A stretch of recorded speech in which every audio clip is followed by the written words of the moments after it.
Good afternoon, everyone. Thank you for this warm welcoming. It's quite an honor to be here today and to be able to present on the behalf of URDC Laboratory our work about resilience of community-based city in the face of climate change, especially based on the analysis of the Riverbank Kampung in Surakarta city, which means urban village. So before delving into the main topic, I would like to come back on why we choose this specific topic, why talking about heatwave resilience, and notably why taking a microeconomic standpoint. So this interest is indeed link with a broader questioning about the notion of resilience, climate change, in a singular place, but also plural, and also the notion of resilience and adaptation. As we were able to observe, they became like a main component of international rhetoric in the beginning of the 19th century, especially linked to the policy of disaster risk reduction and resilience of people. So the idea was to question the temporality of what is a disaster, an aliyah. When talking about the disaster, most of the time we are thinking about like a punctual disaster where society is mostly impacted. Talking about heatwave was more about like questioning the incremental effect of this climate change, especially linked with human security. So in Surakarta city, in the Kampung area, and we will talk about this later, but people are notably confronted to temperature that can rise like 30 degrees Celsius. So it was also linked to implement like this questioning into the specific context of, my apologies, I think you can change slide. Yeah, thank you. So about the specific context of Indonesia, which is faced by a rapid growth and urbanism challenges, which led like to the development of settlements area. In the settlements area, it was also about questioning the vulnerability of people, where sometimes infrastructure are lacking, there is issue regarding the sanitization, and so more. It was also to question the priority of this question in the policy agenda, because facing Indonesia, it is also confronting to important issues regarding waste management and pollution.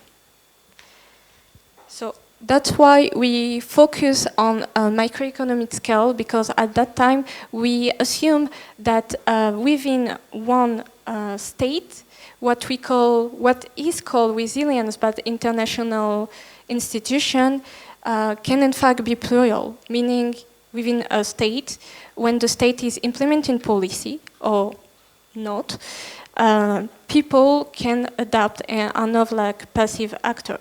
Which is why in all this work we also focus on having local interpretation of this phenomenon and a form of consciousness exposing to the risk of heat wave. Thank you. So in short, the question is facing like this climate change effect, especially like heat wave, what kind of responses are implemented by people, and is it enough to call them resilience? We are focusing ourselves on 3 areas, which are Kampung HP001, Kampung Tipes, and Kampung Sumber. What is interesting there is that Kampung HP001 and Tipes have benefited from upgrading program from the Surakarta government when Sumber didn't. So it was also about questioning the role and the role and the impact of systemic policy in fostering and strengthening resilience. So noted that regarding the methodology, we base ourselves on qualitative method, which means observation and interview, with at least 10 people from every kampung. We try to have a gender-based balance. We also gave an importance on the fact that all our interview was at least 18. And to be noted is that the term of climate change, heat wave, etc., were never mentioned. Since I said earlier that we were focusing on local interpretation of this phenomenon, we also did some interview with experts and a member of the government of this kampung. So what came from her analysis is that a pattern seems to be highlighted, which means on the physical way, most residents in the three kampung have noticed a change and an increase in temperature. However, there is some kind of paradox because this increasement is associated with physical factor, material, or environmental factors such as little vegetation. That can also be linked to government decisions such as cutting down trees to build and upgrade the area, but it is never associated to environmental reason when the respondents were aware that, for instance, plants were able to reduce heat. It's also a paradox because heat is described as a source of discomfort that can interfere with certain activities, but not as a problem requiring immediate action. Actually, the term issue regarding the heat was never mentioned by any of her interviewees. In addition, some people emphasize that they have become accustomed, and that's the quotation that we find a lot when talking to them, to the heat, or even consider this normal, saying that this is Indonesia, so the heat is the heat wave are normal. To be noted is that one difference between the three kampung is that even though they are all facing some kind of vulnerability, because in fact, even if the two first kampung benefited from upgrading program, the materials are still really kind of. Thank you. Okay, thank you. So maybe I can just finish that, jump to the conclusion since it was almost over. The material is still rustic, so they are still benefited from climate vulnerability, but some birds, it's even more, if we can say it like this, since they don't have any other material, even more rustic. So what we came to conclusion is that these people, even though they were implying some adaptive practice, etc., and so more, were not resilient as the site where we could not observe a dynamic process and a will to adapt on a continuously level. Also, the heat is not described as an issue which pose certain concerns regarding climate education or risk associated to this heat wave. And it highlights also the role of the government and policymaker in fostering this kind of resilience. Since I can mention it now, when we did an interview with a government member, heat was not mentioned as an issue either. Thank you for your attention.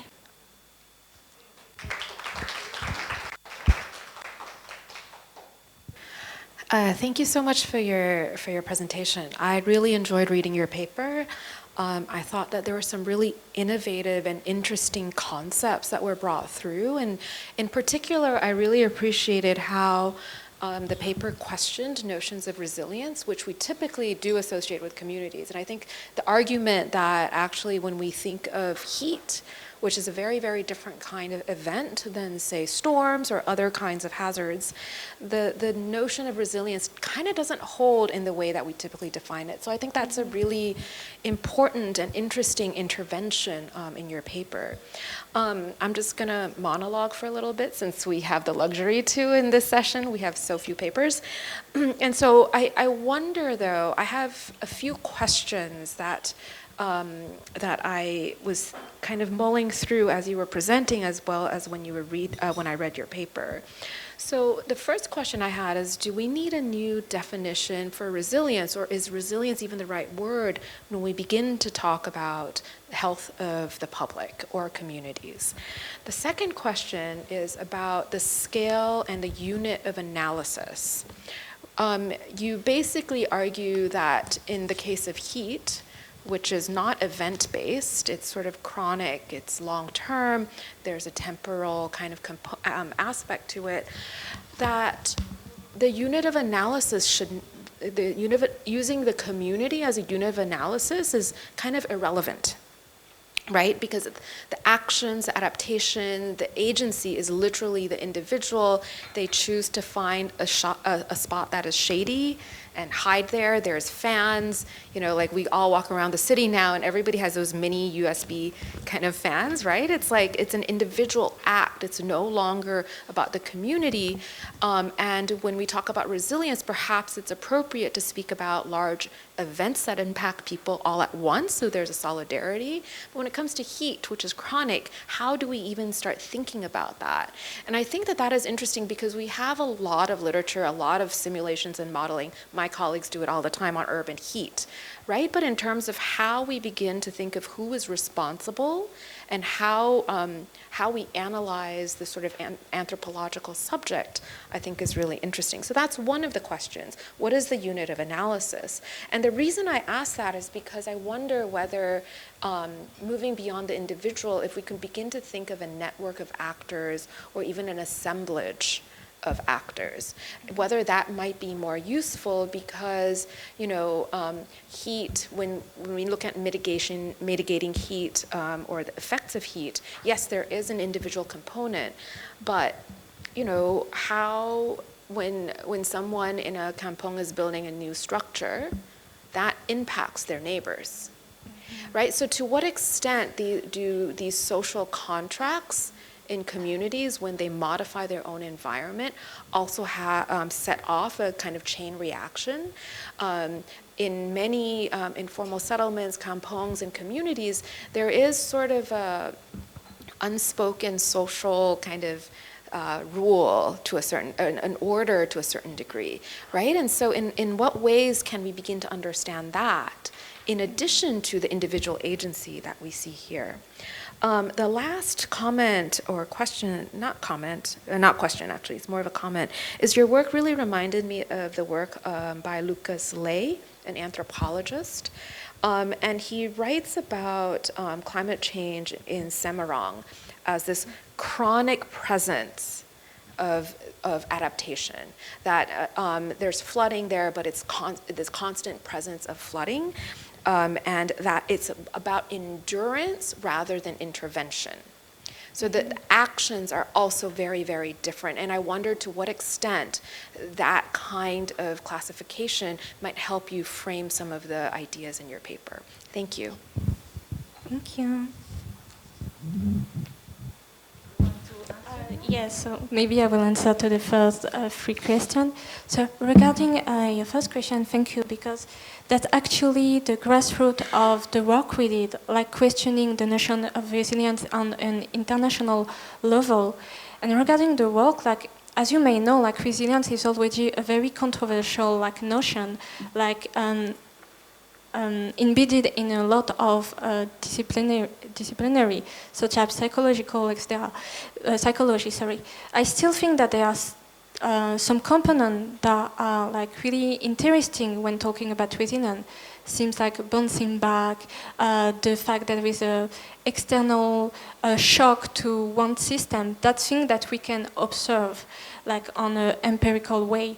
But I do agree that this notion need to be rethink in specific context, and not only rethink by adding them to like what we could like link to resilience, such as adaptation like strategy, but what is in fact happening. That's why in the presentation I didn't use the term like adaptation strategy, but adaptation practice, because as we were able to see it, like this community in the free kampung, they are not resilient to heat wave.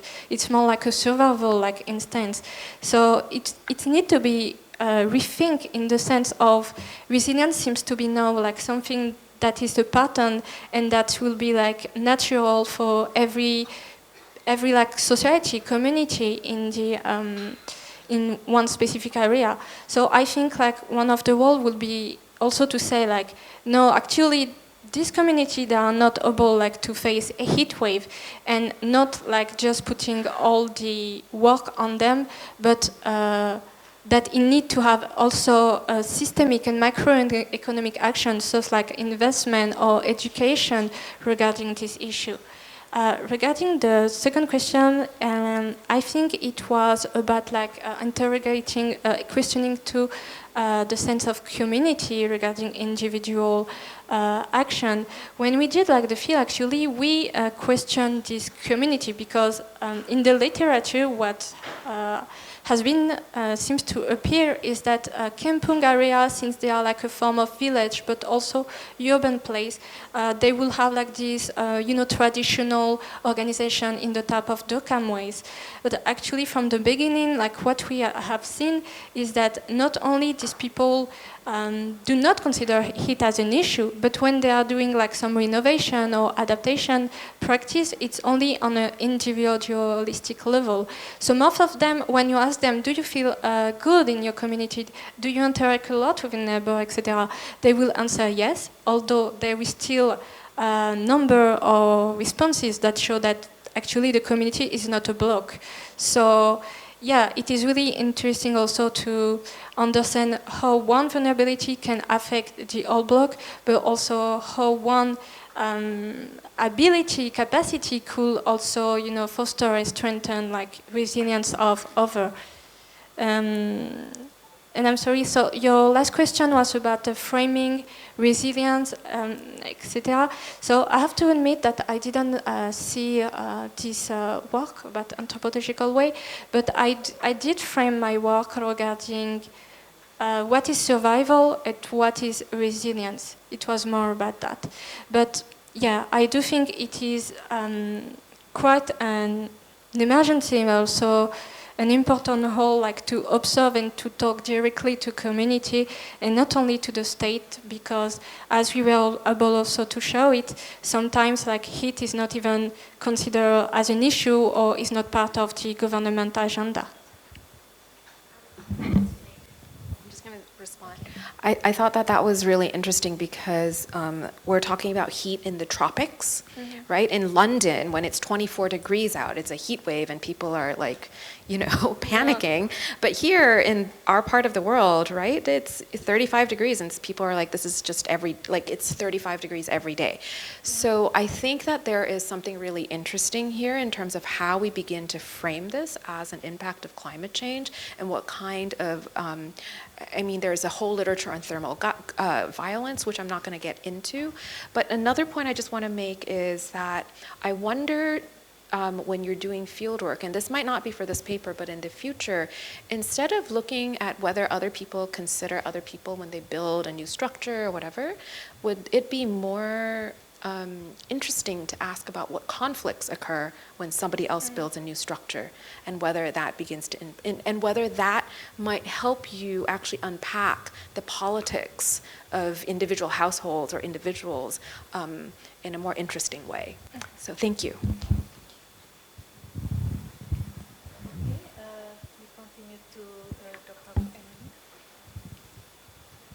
Okay, thank you.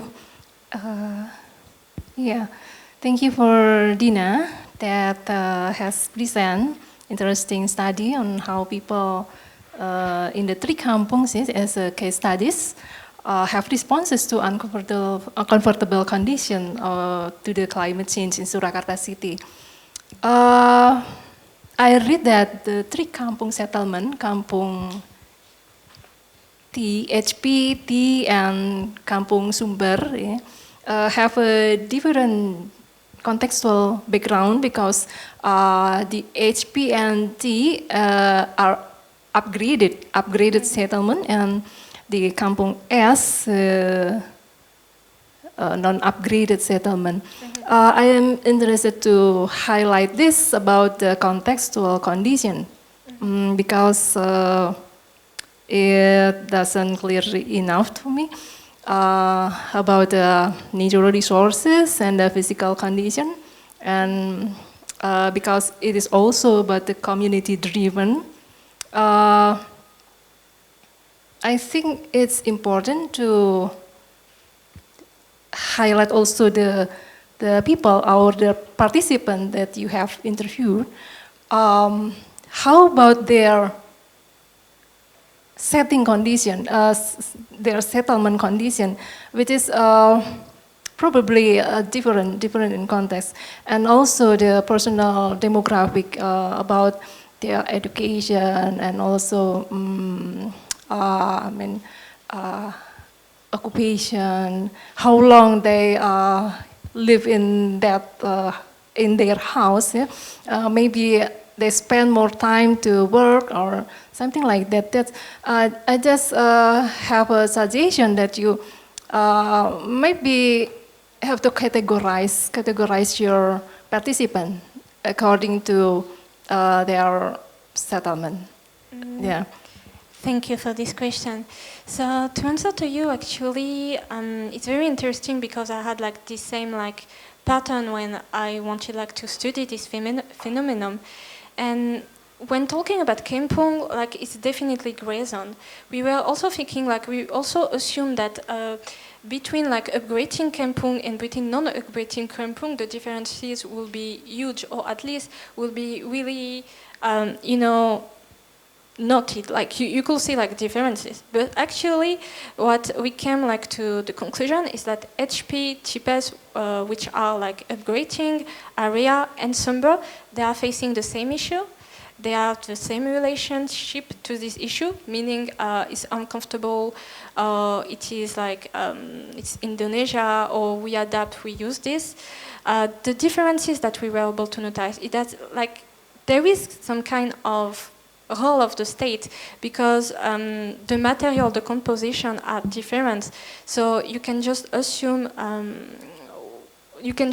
that in summer the temperature like must be higher, which means that it can be also a greater risk to their health and well-being. So that's the main differences about like the physical component. But when talking about the relationship and interpretation of this phenomenon, it's kind of, you know, you can find the same conversation, the same like answer kind of. So regarding our panel, I don't know if you can say that we categorize them, because when we did a questionnaire actually, and that's why also most of the time it's like at least 10 interview and not like 15 or 30, which is more like a global panel, and maybe like that can give like a broader like scope to analyze this, is because most of the questions were opening question. So it was more like interviews with people than questionnaires. So that's why I'm saying like I don't know if the point was to categorize them, but more like to really understand their interpretation and their practice related to the phenomenon. So yeah, like you can find a lot of common ground regarding like their answer, and not saying that most of them like are not like how to say that, like it's a little. I don't like using that term because it's more like also, you know, staying on the same ground, on the same route, when this idea of this research was giving the word to the people, and also, you know, building, like rethinking this notion. But it's not like they are not aware of the environmental importance. Actually, when we ask, do you think like the respect of environment is important, etc., most of the time they answer yes. But what we can see is like, in Sumber, for instance, with this close to a riverbank, facing a lot of pollution issue, notably linked to a neighborhood like community, but industry, they are going to say, yeah, we are going like some action regarding the environment or against the pollution, especially in the younger generation, because there is like this kind of activist group. But it will be more like pollution. So that's also like, you know, questioning the the notion of what people consider like an environmental issue and what do they not. Because when you're talking about heat, it's not an issue. No one used the term climate change, no one used the term issue, like it is an issue. But when you're talking about pollution, there people will be like, yeah, either like we are doing action in summer, close to the Riverbank, either like there is some kind of policy, even like community, like monitoring, like the adult will check that the younger generation do not put their trash on the ground, etc. And it's also linked to the history of this Kampung, because before that it was, before like the upgrading program in HP and TPS, it was facing a lot of, how to call that, sanitization issue, and probably like a right issue, etc. Okay, thank you for the nice discussion. It's very insightful. But because the time is over, so we give applause to this presentation. If there are any question, you can ask outside this session, panel session. Thank you. Thank you for having listening.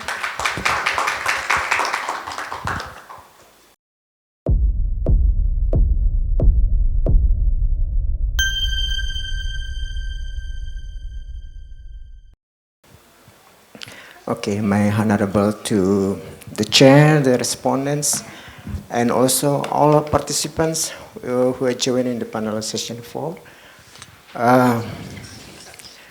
My recent title is Restoring Balinese Vernacular Architecture, Decolonizing Urban Landscape Through Sustainable Settlement. I'm ACWIN, I'm from Udayana University. I'm a lecturer and also a researcher.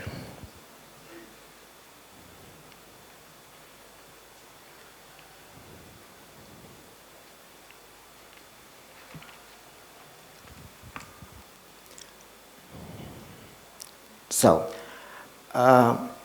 this research is invite us to reimagine when is the Balinese vernacular architecture. It's not just only relics the past, but also as a resilient framework for sustainable urban futures rooted in cultural wisdom. The presentation divided into introduction, and we have literature review, research methods, and then we go to the key findings, and then discussion, conclusion, and then the end of my studies, implication for the future direction. So, okay, let's go to the issue. Bali, as you know, that is the tourism industry. Yeah, urban growth is not just only in urban, and also the suburban, also in the village. Now we are in the crossroad between to preserve our culture, but also we embrace the urban growth. Yeah. So what happened in Bali now? Urbanization is increasing from 20% to 65% in 2020, and then our traditional structure is changing. It's declining between 80% to 35%, and because of the growth of urban and mix using modern materials increase. So what the research gap? Previous research is most about aesthetic, about story, but not integrate with the planning. So this research want to see lack of depth.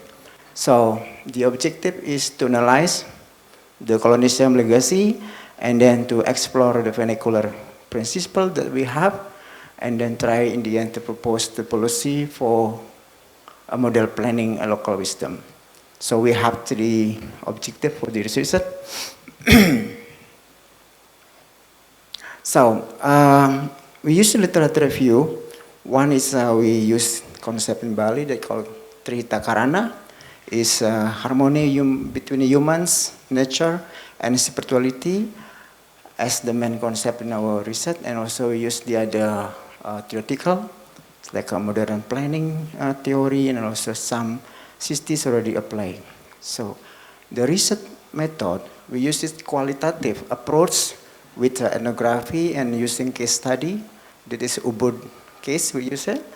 And then we use the data collection, interviews, and then observation with the traditional statement in Ubud, and then also analysis some documents from policy maps and also colonial maps and also the zoning.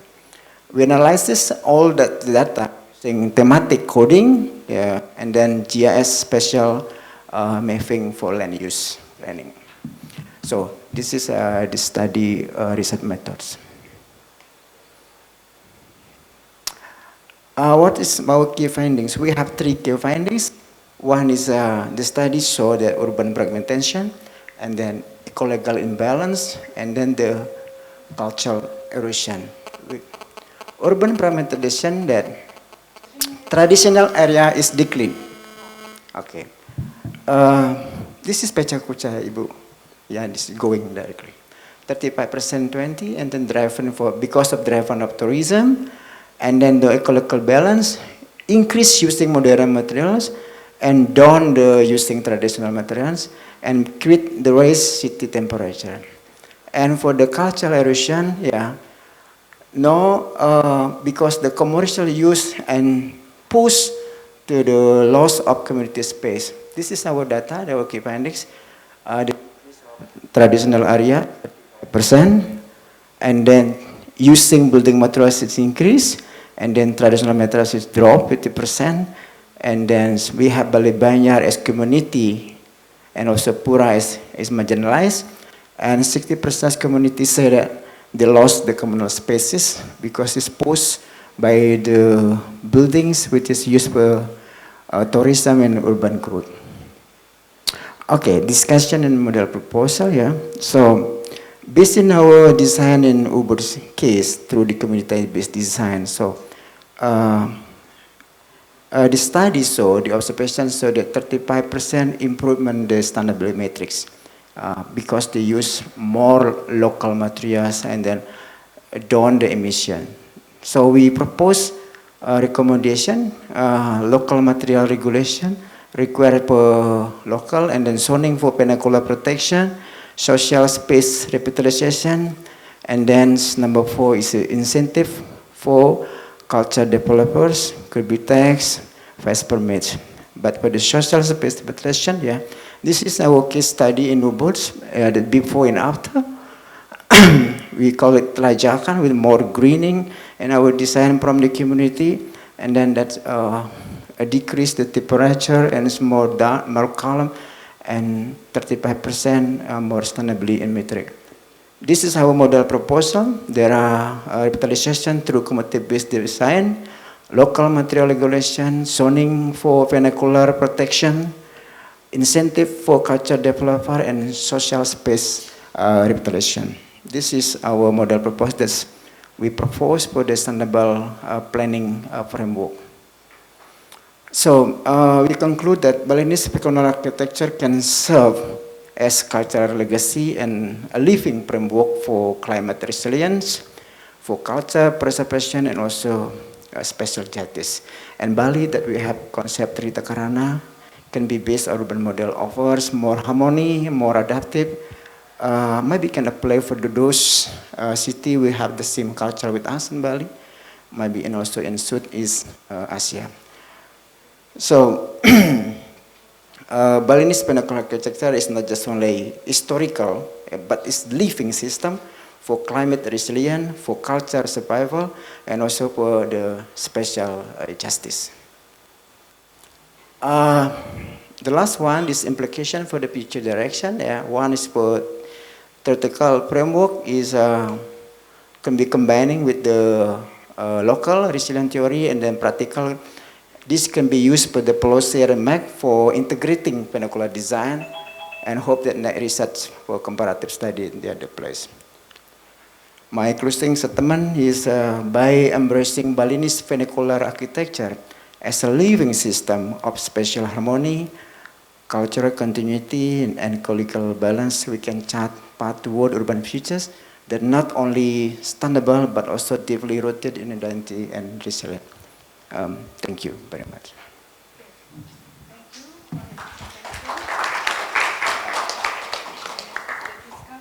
Okay, thank you.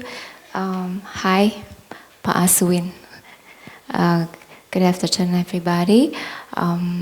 Okay, it's a very interesting research. I have read your paper and I like the way you write down all the storytelling. I love it.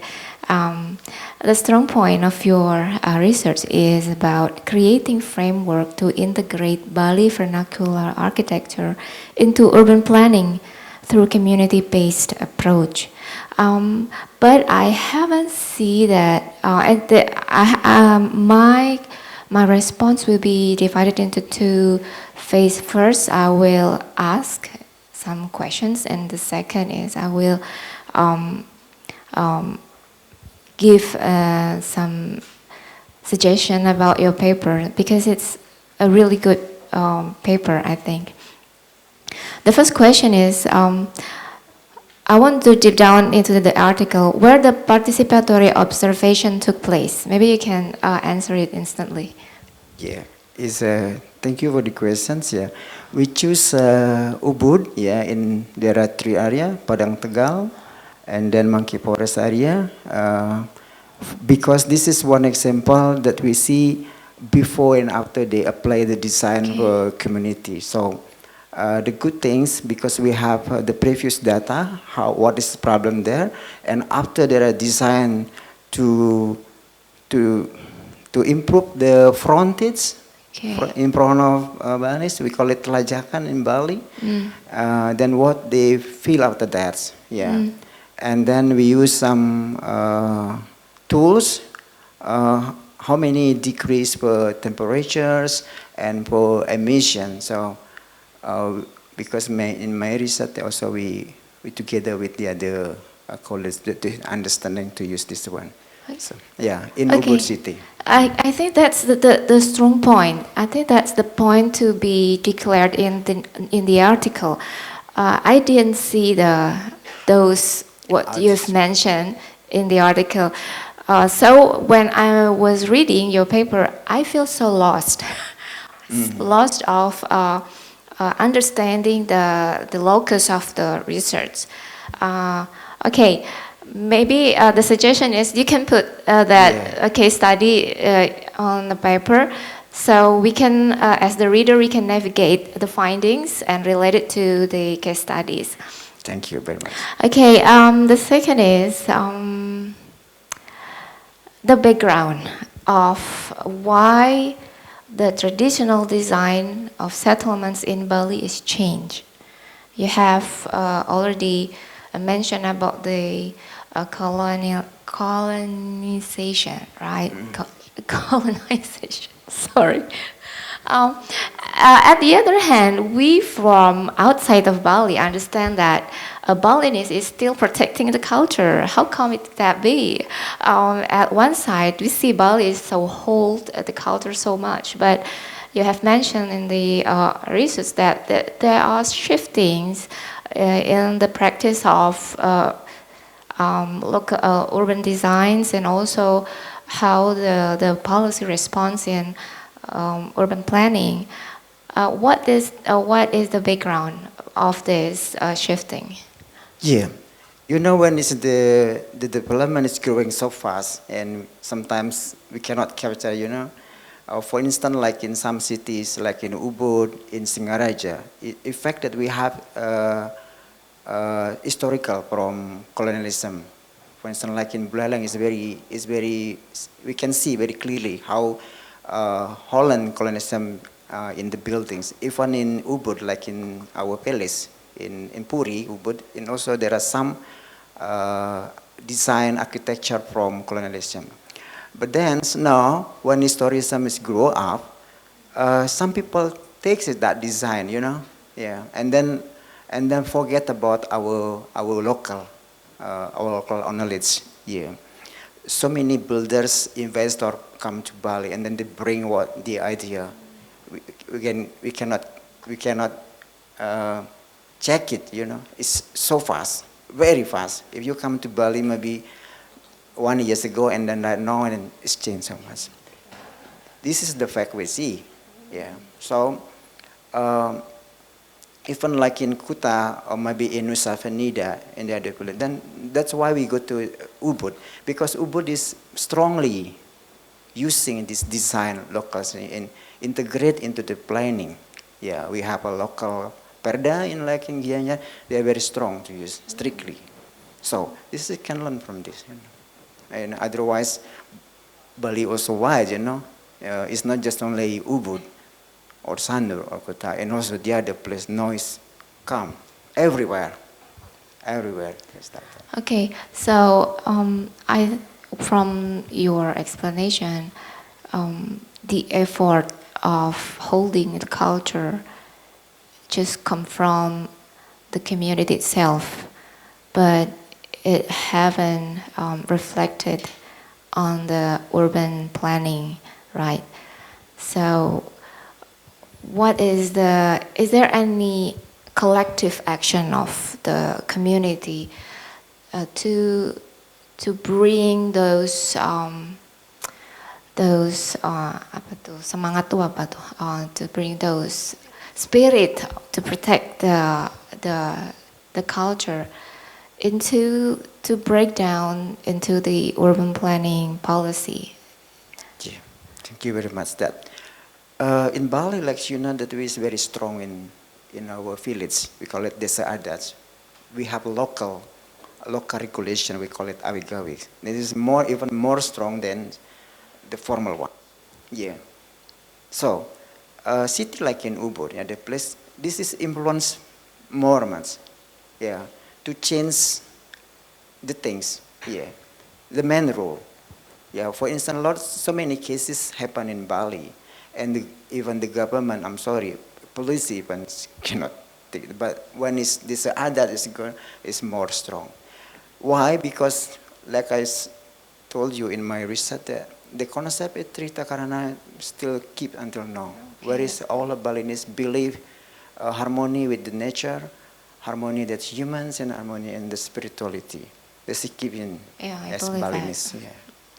Yeah, very nice.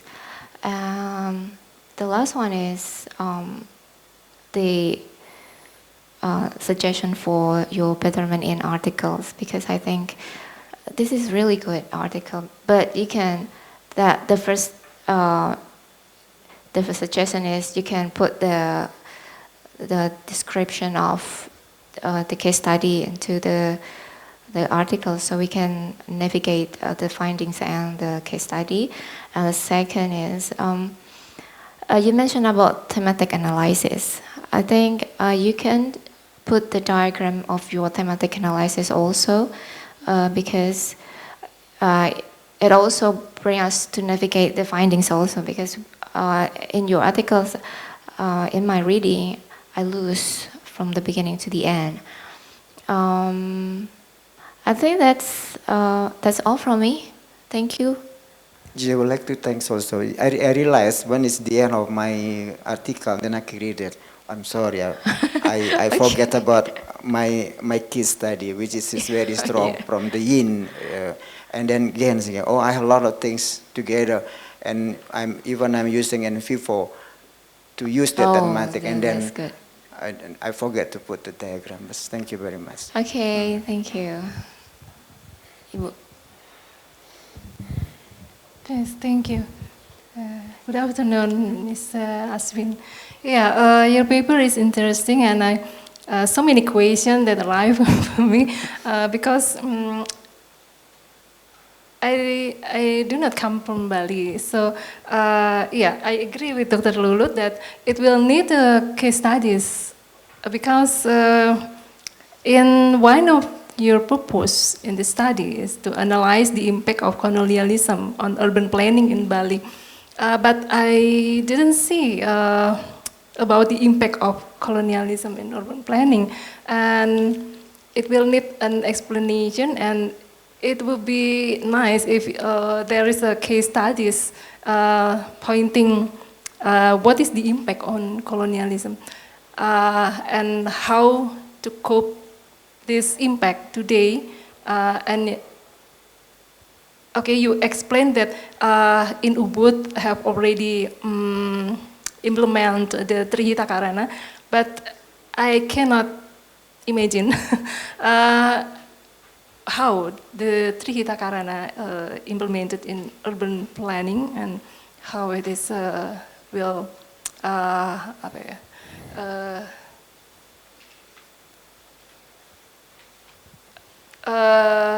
give the solution from the urban planning that have already influenced by the colonialism. I think, yeah, that will need case studies. And also I will highlight the methods, data collection, in-depth interviews. It is mentioned that data was collected through semi-structured interviews with local architects, urban planners, and community leaders. But how many participants that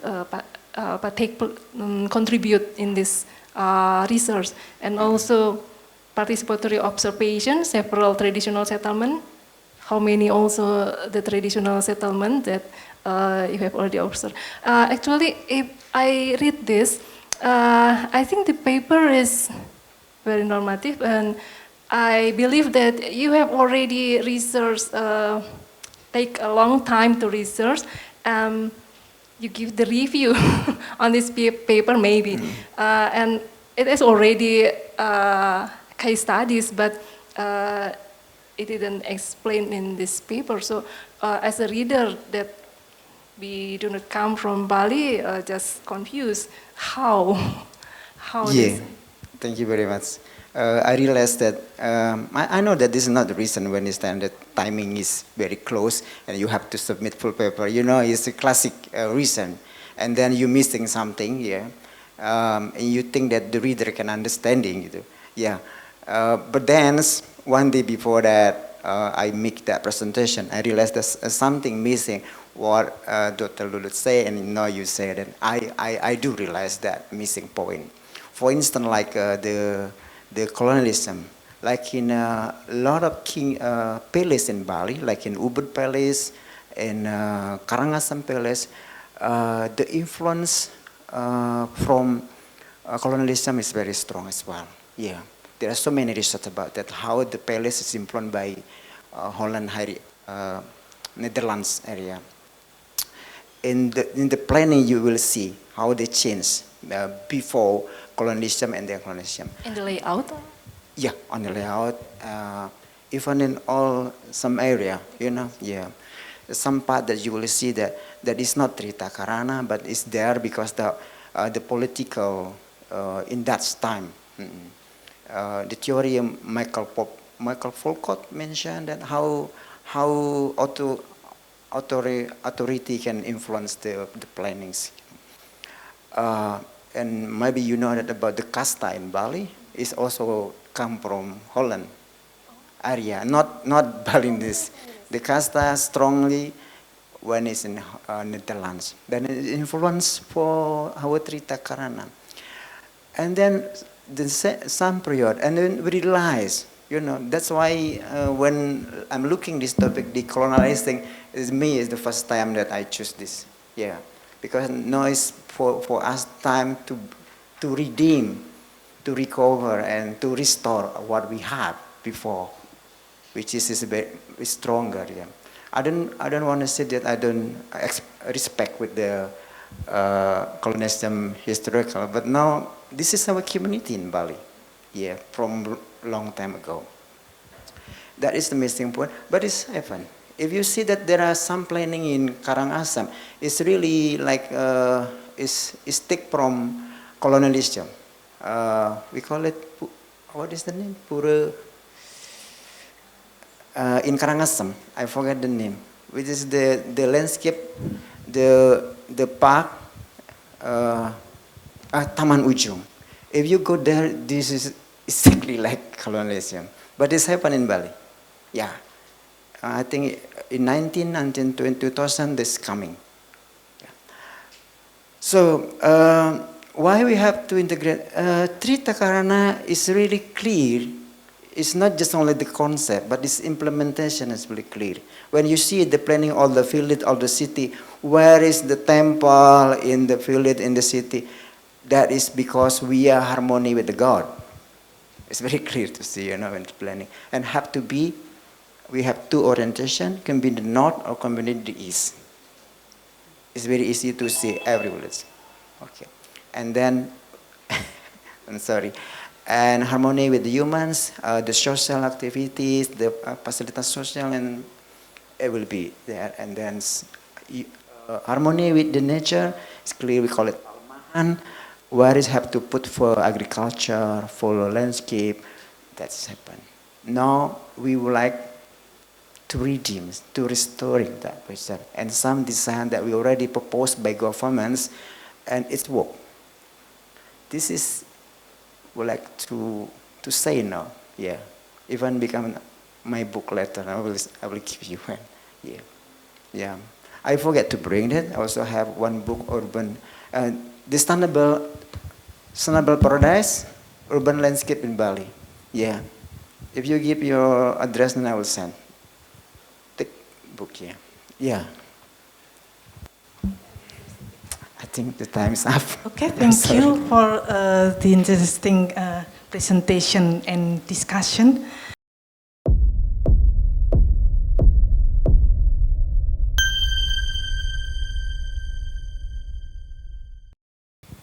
Good afternoon, ladies and gentlemen.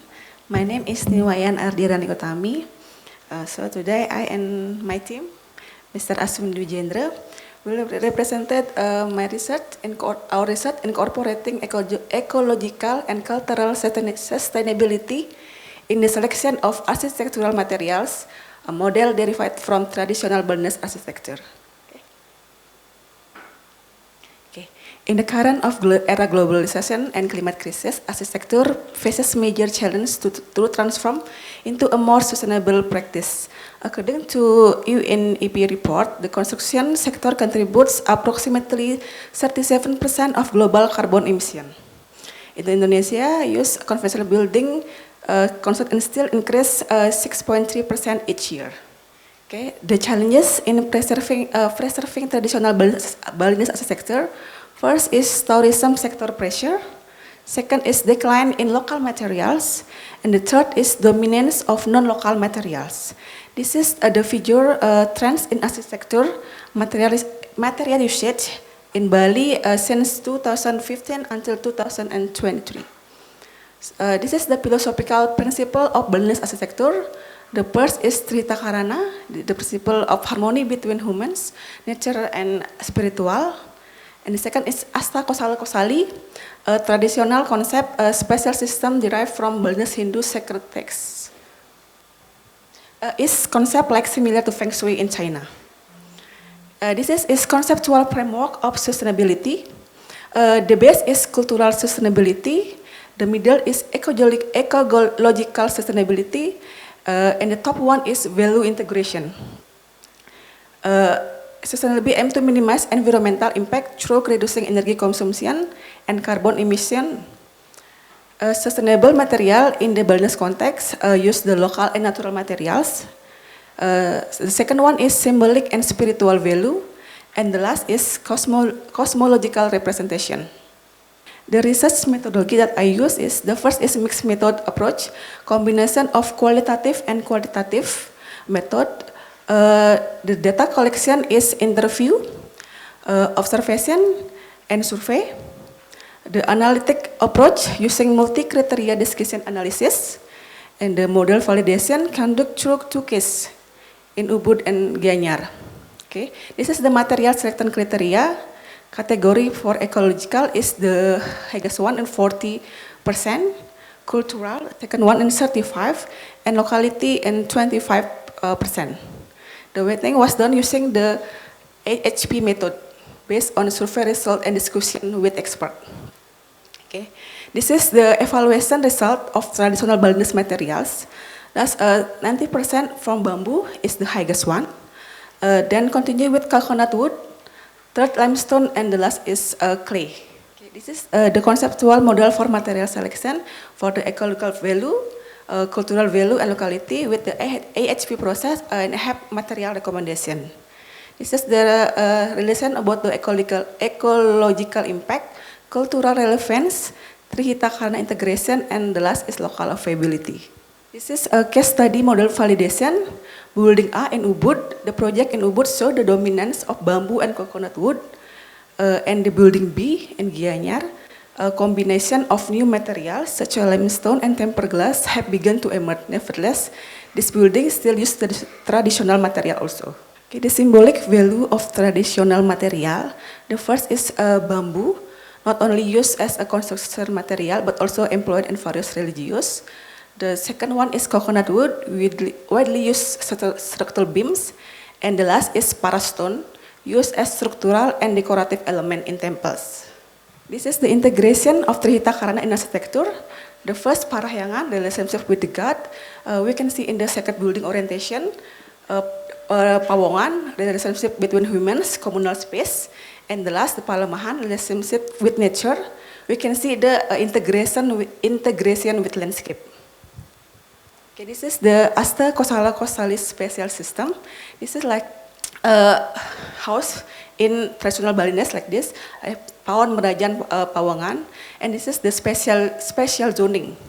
For the base, we have proportion and measurement and building orientation, where we put the pound kitchen, where we put the building, and this is the MCDA score comparison of traditional material. First is ecological, cultural and quality. This is the bamboo. This quantitative data was obtained from a survey of 100 response and HHP weighting conduct with 3 architectural sustainability experts. Okay, this is the theoretical and practical implication. First is theoretical contribution. The second one is practical guidelines for practical guidelines for architect. Regulatory potential has the potential to support the formulation of green building permit regulation. This is the multidimensional sustainability. The first is resource efficiency, second one in cultural identity, and the last is social sustainability. The challenges of the architectural homogenization. This picture addresses the challenge posed by architectural homogenization, characterized by the dominance of modern construction technologies that often disregard local identity. This is the research limitation, limit geographic scope, LCA data limitation, and the last is economic dimension. The economic dimension has not been included as an explicit variable in the model. Recommendation for future research. First is integration with digital technology. Second one is participatory approach. And the last is the regional expansion. The conclusion is, first is integrated model. This research developed an architectural material selection. Second is sustainable materials, bamboo, coconut wood, and limestone show the best performance in the Balinese context. And the last is holistic sustainability. The study demonstrates the sustainability is determined. Okay, thank you. Thank you for the presentation. Is there any question from? Congratulations for the presentation, because I really enjoy with your paper. The way you combine within the qualitative and quantitative method to provide a very more comprehensive understanding about the selection sustainable architecture material based on the ecological and cultural values. It's the same in Vietnam. We have the same problem, because when we use traditional material like bamboo, it's make beautiful housing. But unfortunately, due to the new demand for the society and also for the climate change, the weather and the temperature going up. So we need another way to combine between the modern and traditional materials to make the new style for the housing. And I see in your work is very fantastic when you have the study for 10 traditional and semi-traditional building in Ubud, Gianyar, and Badung. I don't know how to pronounce exactly, but focusing on the type of the material used and construction techniques and relationship between the building structure and the surrounding environments, like how you can combine with the landscape. And also, when I read the paper from the Indonesian people, it's really interesting about the principle, the way that you arrange the house, calling tree hita karana, and also another principle that you said, like the Chinese principle, Asta Kosala Kosali. Yes. It's really similar, but for me, from international people, we don't know exactly the name in Indonesian, so it's really fantastic if you translate into English. The zoning you show in figure 5, and also make the sketch or the diagram from two kind of the principle, and then maybe make a comparison. What is the similar? What is different? And to emphasize the strategy, like the principle to arrange the house or arrange the rooms in the house, as you said. Maybe it's much nicer, and introduce your theory from the country to the other countries, like in Vietnam. And also, you also mentioned about the cultural preservation as in the keywords, but I don't see any discussion about the cultural preservation via the way of the using material, or the way of using the theory or the principle of tree hita karana or whatever.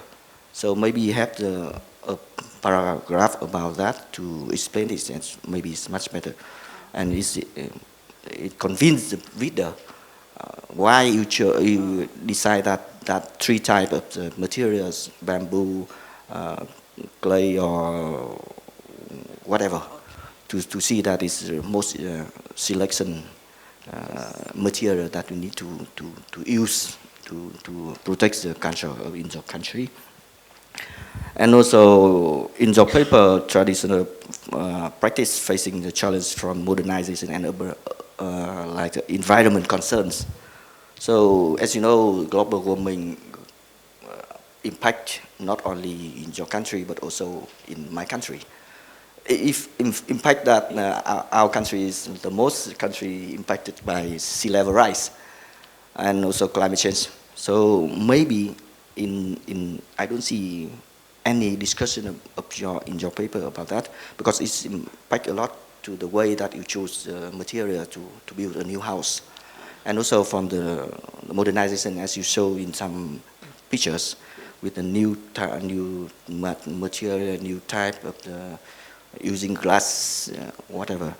And maybe you should have some criteria in the multi-discipline or multi-criteria decision analysis method that you use only on 12, but maybe some criteria related to the global warming or climate change that impact to the way that we design a new house, we use the material or modern materials.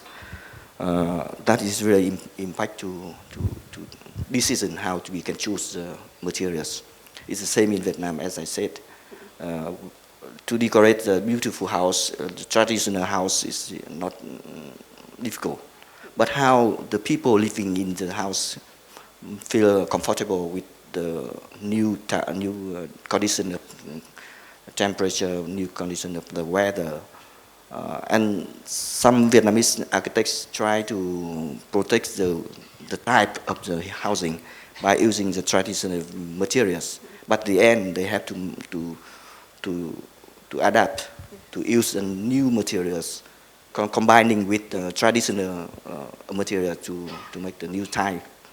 That, but still preserve the traditional way, but also adaptation with the new context, not only from the climate change, but also from the demand of society, of the people, human activities using space.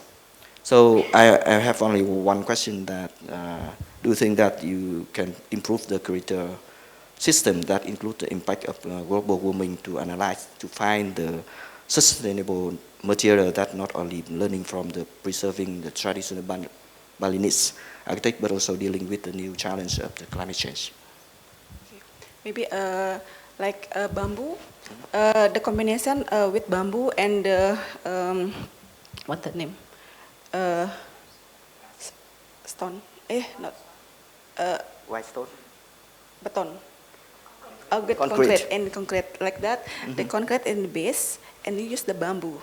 So that's and the bamboo use also like chemical something that they not can be about the climate. Just like that. Maybe that the combination. Yes. We can find some way or make the new like some criteria to. Oh, you need one criteria. I think. Okay, maybe I will. Because just add some more criteria to analyze, and you have the weight for different criteria. I need one more criteria. Okay, thank you for your service. Thank you.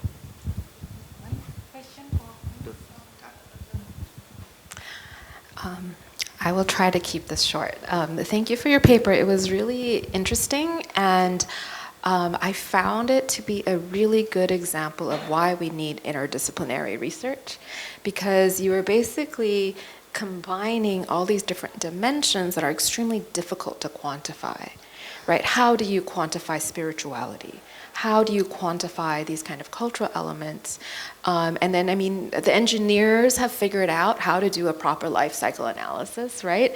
And so the costing and the kind of analytics of that is well developed, but we all struggle, I think, especially now that, you know, we're talking about the loss of certain kinds of building practices, how you begin to quantify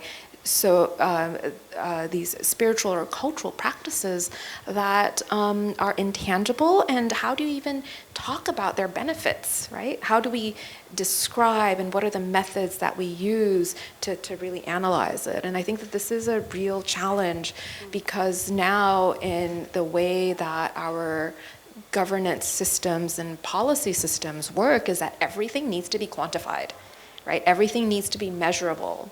Right? We have to justify everything. The fact that we now have to justify sustainable practices that communities have been using for thousands of years through scientific methods is kind of irrational to a certain degree. So I think that your paper really brings out those particular tensions. And I wonder whether by emphasizing that, it would help you make an argument and to help you, maybe push you even a bit further in terms of the exact methods and how you quantify, you know, how do you measure cultural and spiritual kind of value, right, in your different percentages, right? And so I would encourage you to really explore that a little bit further, but I think conceptually what I like about your paper is that it actually challenges our assumptions about values and this notion of sustainability. So I work in a university where we have the first net zero energy building in Southeast Asia, new built building. It's so expensive.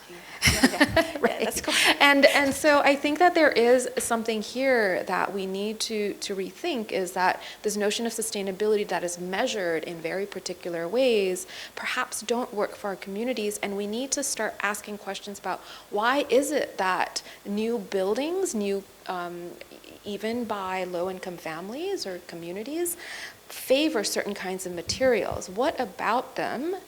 Is it their durability? Is it the ease of access? What about them makes them so popular? I think that also might help us ask bigger questions about whether traditional materials such as bamboo, clay, rammed earth, or these other kinds of materials, why they're not so popular anymore. Is it because they cannot be mass produced? And then if that is the case, then how do we begin to change the kind of building cultures and to really ask the communities about what they prefer as well, right? Because their lifestyles and their cultures of living have changed over time as well. So I'm just going to end there because I see I only have 1 minute left. And maybe we can sneak in a question from the audience.